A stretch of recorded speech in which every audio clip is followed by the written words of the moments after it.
हरि ओम. जीवो विनीता साक्षी मुकुंदो मित विक्रमः अंभो निद्रानंतात्मा महोदधीशयंतका. श्री विष्णू सहस्रनाम श्लोक क्रमांक 68 आणि नाम आहे 513. जीव हो, क्षेत्रज्ञ रूपाने प्राण धारण करणारा. जीवभूता महाबाहो येदम धारिते जगत. गीता 7:5. वास्तविक जीव स्वतः साक्षात परमात्म्याचा अंश आहे. केवळ स्थूल सूक्ष्म कारण शरीररूपी प्रकृतीशी संबंध जोडल्याने हा जीव झाला आहे. हा आपल्या सुखासाठी संबंध जोडतो.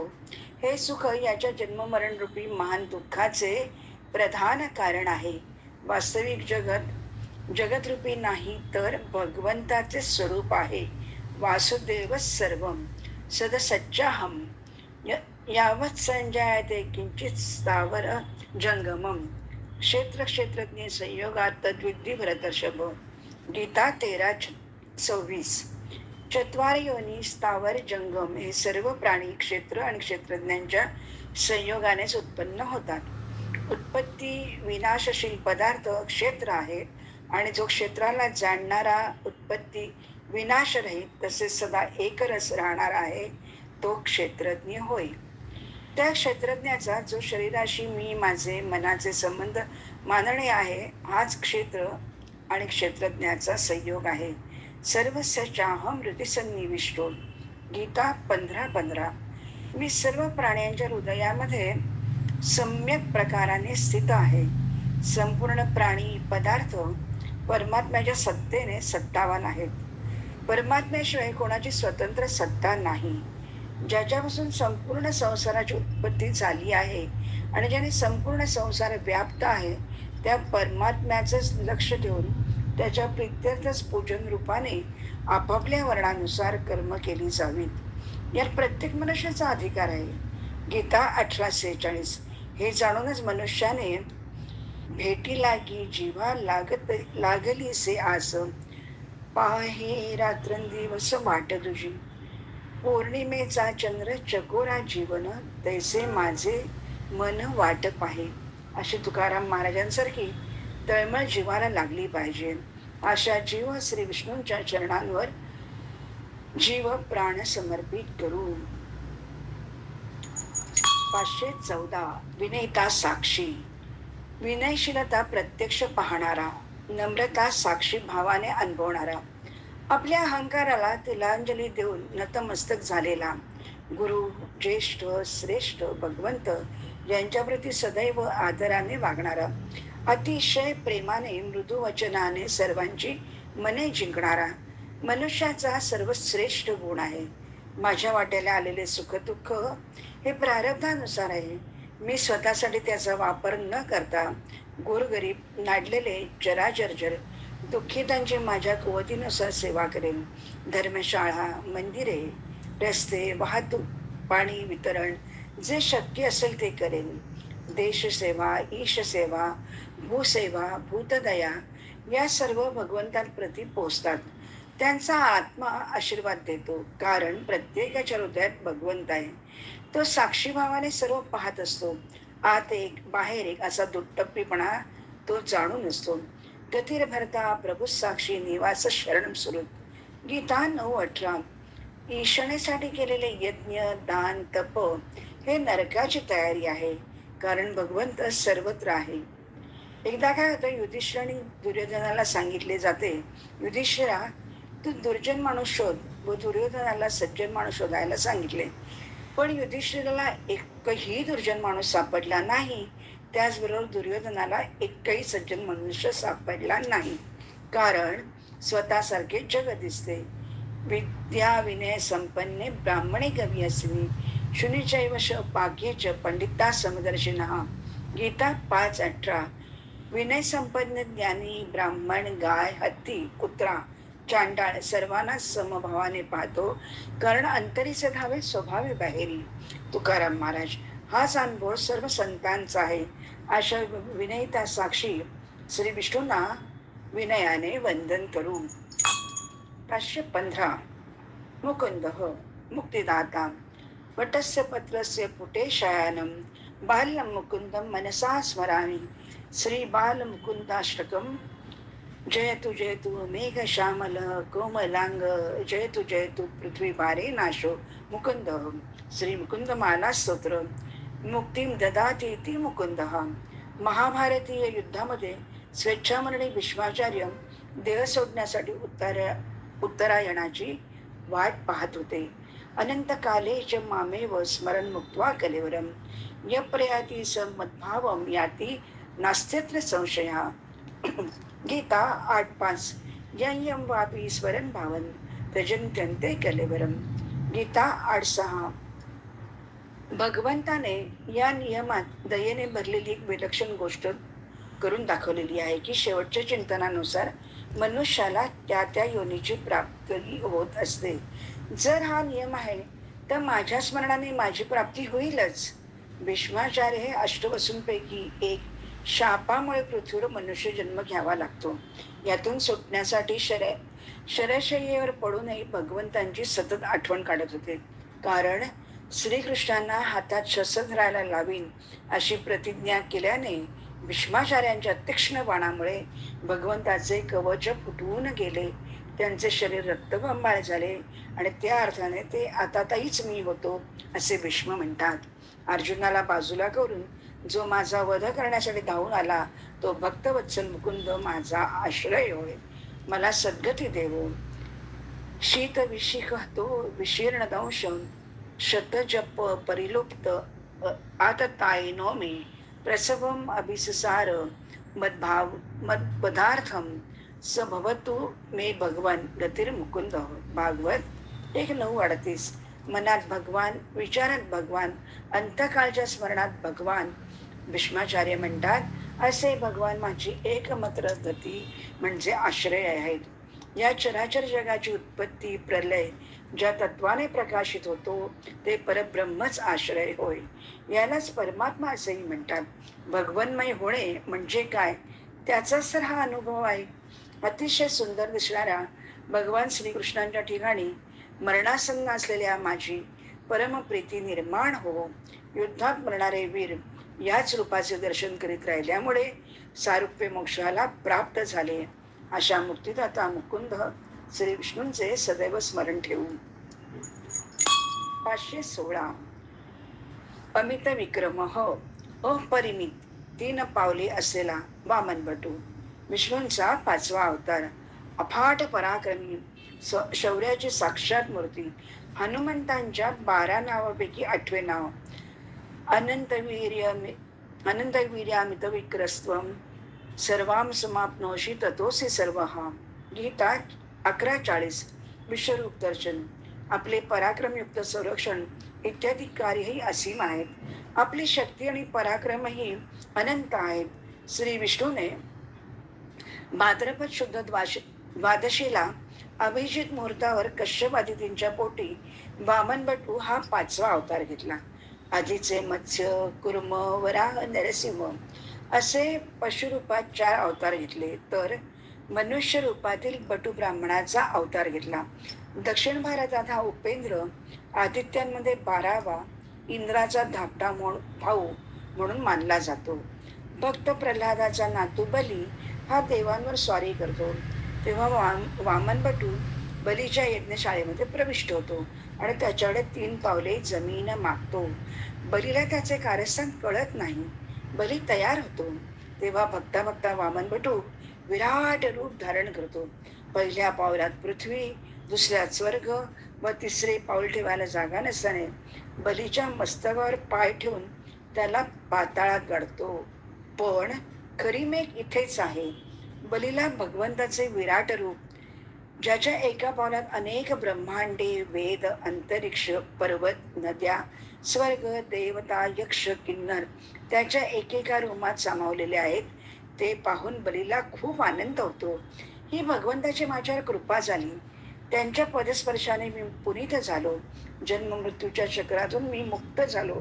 आता कोणताच मोहपाश मला उरला नाही. हा सर्व बदल पाहून प्रत्यक्ष भगवंतांना आनंद होतो व ते त्याचे द्वारपाल होतात. लक्ष्मी तिथे येते. सर्व असुरांची वृत्ती पालटते. ते त्याला सुतल लोक देतात. भगवत दर्शनाने सर्व कर्मबंधने नष्ट होतात. तेथे कसलीच कमतरता नाही. अशा सावर्णी मन्वंतरात बलीला इंद्रपद देतात. तर इकडे देवांचे गेलेले राज्य स्वर्गलोक इंद्राला परत करतात. आदिती कश्यपाच्या तपाने वामन होऊन स्वतःचे दान करतात. अशा एकाच जन्माने 3 कार्य करतात. अशा त्रिपाद विक्रमाची कथा भागवताच्या 8-18 या अध्यायात येते. असा 3 पावलातील अमित विक्रमच म्हणावा लागेल. म्हणूनच आपल्याला ज्ञान देणाऱ्या अमित विक्रम श्री विष्णूंचे त्यांच्या चरणांचे ध्यान करून 517 अंभोनिधी देवादिकांचे निवासस्थान. एको देव सर्वभूतेषु गूढ सर्वव्यापी सर्वभूतांतरात्मा कर्माध्यक्ष सर्वभूताधिवास साक्षी चेता केवलो निर्गुणश्च. श्वेताश्वतर 6:11. एक देव सर्वव्यापी आणि समस्त प्राणी मात्रांच्या अंतर्यामी आहे. तो सर्व कर्मांचा अधिष्ठाता संपूर्ण भूतमात्रांचे निवासस्थान अंभो निधीही आहे. सर्व साक्षी चेतना स्वरूप विशुद्ध आणि गुणातीत आहे. एष सर्वेश्वर एष सर्वज्ञ एषो अंतर्योम्येष योनि सर्वस्य प्रभावाप्य यो हि भूतानां. मांडूक्य 6. हा सर्वांचा ईश्वर सर्वज्ञ सर्वांतर्यामी संपूर्ण जगताचे कारण आहे. समस्त भूतमात्रांचे उत्पत्ती स्थिती प्रलयाचे स्थान आहे. सविश्वकृत. श्वेताश्वतर 6:16. परमात्मा समस्त विश्वाचा स्रष्टा आहे. मम भूत महेश्वरम. त्या लोकात प्राण्यांवर शासन करणाऱ्या जितक्या देवता आहेत, अष्टवसू, 11 रुद्र, 12 आदित्य, 2 अश्विनी कुमार, अशा 33 कोटी देवतांचा ईश्वर मालक मीच आहे. गतिर्भरता प्रभू साक्षी निवास शरणम स्वरूप. सर्वांचे निवासस्थान मीच आहे. पश्यामी देवा सवदेवतेहे सर्वांस्तथा भूत विशेष संगान. ब्रह्मांडमीशं कमलासनस्थं मृषिष्य सर्वान् मृगाश्च दिव्यान्. गीता 11:15. अर्जुन भगवंताच्या विराट रूपात देवता, प्राणी, ब्रह्मा, विष्णू, शंकर, ब्रह्मलोक, वैकुंठ, कैलास, अंतरिक्ष, पंचमहाभूत, नागलोक इत्यांचा सर्वांचा समूह पाहत आहे. अनंत देवेश जगन्निवास. गीता 11:37. भगवंताच्या एकाच अंशात सर्व देवता सर्व लोक स्थित आहेत. संपूर्ण सृष्टी त्यांचे पासूनच तयार होते व त्यांच्यात लीन होते. अशा अंभोनिधी श्री विष्णूंचे नित्य स्मरण करू. 518 अनंतात्मा. ज्याच्या स्वरूपाचा अंत नाही. परमात्मा. देवम अनंतम विशतो मुखम अनादिमादिमनंतम वीर्यम अनंत बाहुम. गीता 11:19. आपण आदी मध्य आणि अंतरहित आहात. अर्थात आपण अमर्याद असीम आहात. अनंत देवेश जगन्निवास.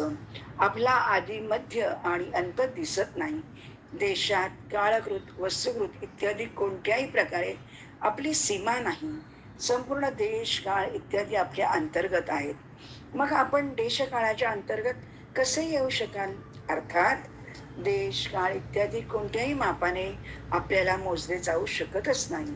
आपल्या ठिकाणी अपार पराक्रम, सामर्थ्य, बल आणि तेज आहे. आपण अनंत असीम शक्तिशाली आहात. भगवान सर्व प्रकाराने अनंत आहेत. विशेष विभूती सांगताना अनंत शाश्मी नागानाम. गीता 10:29. अनंत नाग ही माझी विभूती आहे. अनंतम वासुकीम शेष पद्मनाभम चकंबलम. नवनाग स्तोत्रात अनंत हा पहिला नाग. वेद अनंत बोलिला. अर्थ इतुकाची साधला. विठोबाचे शरण जावे, निजनिष्ठे नाम गावे. तुकाराम महाराज 4069 गाथा. वेदानाही नाही कळला अंत पारयाचा. ज्याच्या एकेका रोमात अनंत कोटी ब्रह्मांड आहेत, असा अनंत कोटी ब्रह्मांड नायक योग योगेश्वर सच्चिदानंद अर्थात परमात्मा, जो अनंत रूप, गुण, साकार, काल, दिशा, अंतरिक्ष सर्वांना सामावून दशांगुले उरला आहे. स्थिरचर व्यापूनी अवघा दशांगुळे उरला हरिपाठ. उच्चारण अनंत पापराशी जातील लयासी क्षण मात्रे. रामकृष्ण. उच्चार अनंत राशी तप पापाचे कळप पुत्र पुढे. अनंत जन्मांचे तप एक नाम सुगम हरिपाठ. ठाईचे बैसोनी करा एक चित्त आवडी अनंत आळवावा हरिपाठ 30. त्याचा महिमा अनंत, कृपा त्याची अनंत, रूपे त्याची अनंत, अनंत नामे तयाची. विश्वोद्धारा कारण सदैव कष्टे नारायण. आघात त्याचे महिमान कोणी वर्णो शकेना. अशा अनंतात्मा श्री विष्णूंना अनंत नमन. 519. मोहदधिशय महासागरात निद्रा घेणारा.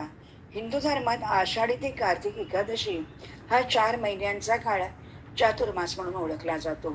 आषाढी एकादशीला देवशयनी एकादशी म्हणतात, तर कार्तिक एकादशीला प्रबोधिनी एकादशी म्हणतात. श्री विष्णूंचे देवशयनीला यथासांग पूजन होते. श्री विष्णू क्षीर सागरात योग निद्रेत असतात. ही शयन मुद्रा आहे. मनुष्याचे 1 वर्ष म्हणजे देवाचा 1 दिवस आणि रात्र. दक्षिणायन ही देवाची 1 रात्र असून उत्तरायण हा त्याचा दिवस असतो. आषाढ महिन्यात येणाऱ्या कर्क संक्रांतीला उत्तरायण पूर्ण होऊन दक्षिणायन सुरू होते, म्हणजेच देवांची रात्र सुरू होते. आषाढी एकादशीला देवशयनी असे म्हणतात. ही एक यौगिक क्रिया आहे. कोणतेही कार्य सिद्धीस जाण्यास उत्तम नियोजन करावे लागते. आपण स्वतःचे कार्य विचारपूर्वक करतो. भगवंत स्वामी ब्रह्मांड नायक आहे म्हणून काही काळ विश्रांती म्हणजे योग निद्रा शयन करतात. महासागर खोल पाताल लोकात आहे. तेथे बलीचे राज्य आहे. त्यात ते द्वारपाल आहेत. लक्ष्मी विष्णूला शोधत तेथे ते व बलीकडे भावाकडे आपल्या पतीची ओवाळणी म्हणून मागणी करते. खूप सुंदर संदर्भ आहे. योग निद्रेतून जागी झालेले ते प्रबोधन म्हणून प्रबोधिनी एकादशी. महोदधी म्हणजे या अथांग महासागरात प्रपंचात काही काळ योग निद्रा घेणारे श्री विष्णू या महासागरातून तरुण जाण्याचा उपाय सांगत आहेत. अशा महोदधीशय श्री विष्णूंचे ध्यान करू. 520. अंतकः प्राणीमात्रांचा अंत करणारा यमराज, मृत्यू, संहारक, मुक्तिदाता, सर्वांना घोर निद्रेत नेणारा काळ. लेली यसे ग्रसमानस समंताल लोकां समग्रान वदनैरी ज्वलद्भिः तेजोभिरा पूर्य जगत समग्रम भासस्तभोगरा प्रतपंती विष्णू हो. गीता 30. आपण संपूर्ण प्राण्यांचा संहार करत आहात आणि कोणी इकडे तिकडे सुटून जाऊ नये म्हणून वारंवार जिभेच्या फटक्याने आपल्या प्रज्वलित मुखात घेऊन त्यांना गिळून टाकत आहात. तात्पर्य, काळरूपी भगवंताच्या जिभेच्या फटकाऱ्यात कोणीच वाचू शकत नाही. विराट भगवंताचे तेज फारच उग्र आहे. ते उग्र ते संपूर्ण जगताला परिपूर्ण प्रकाशित करून सर्वांना संतप्त करीत आहे, व्यथित करीत आहे. विराट रूपी भगवान म्हणतात, कालोस्मी लोकक्षकृत प्रवृत्तो लोकांसमहार्तुमीय प्रवृत्त. गीता 11:32. मी संपूर्ण लोकांचा क्षय नाश करणारा फार भयंकर रूपाने वाढलेला अक्षय काळ आहे. मृत्यू सर्वरश्चामुद्भवश्च भविष्यताम. गीता 10:34. सर्वांचे हरण करणारा मृत्यू आणि भविष्यात उत्पन्न होणारा मी आहे. संसाराची उत्पत्ती, स्थिती आणि प्रलय करणारा मीच आहे. अंतकालेच मामेव स्मरण मुक्त्वा कलेवरम अप्रयाती समद्भावम याती नास्त्यत्र संशया. गीता 8:5. तुझाच आहे शेवट वेड्या माझ्या पायाशी. अशा अंतक श्री विष्णूंच्या चरणी नतमस्तक हो. अशा प्रकारे श्लोक क्रमांक 68 आणि नाम 520 संपन्न झाली. हरिओम.